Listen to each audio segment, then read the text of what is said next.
One of the first things you're going to want to do when you arrive at the place that you're going to be taking pictures is to analyze the terrain and the weather. Having a good handle on the weather for the entire time that you're going to be flying is going to be something that's really important. You don't want to get caught up in high winds that you weren't expecting or in bad weather that you weren't expecting.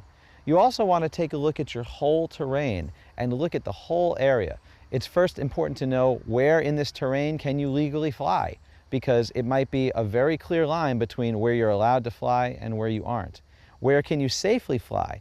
Those two things aren't always exactly the same thing. There are legal places to fly that just aren't really that safe. And then what does the wildlife look like in the area you're around? It's funny, you might be laughing a little bit, but the number one reason I see a lot of drones winding up in water when people are flying over water is because they hit a bird and it went down.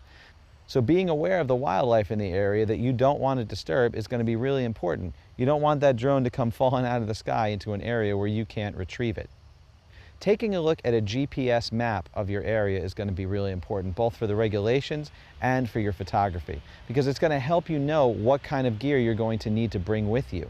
If you've got a shadowy area, or if you've got an area that there's absolutely no shadows, it's going to change what kind of filters you might use on your device. If you've got an area that's wet and has a lot of reflections glistening off it, you might need a different type of filter for the camera of your drone. So really doing your diligent research before you take off and before you even arrive at the place is going to be something important, just so that you know what to have in your camera bag.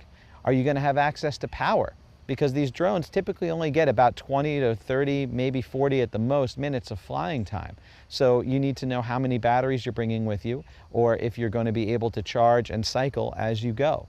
So all of these things are important, and you should be in your checklist before you even leave the house. A good analysis of your terrain on the GPS or some kind of map, and then when you get there, a visual inspection of your terrain before you even put your hands on the remote control.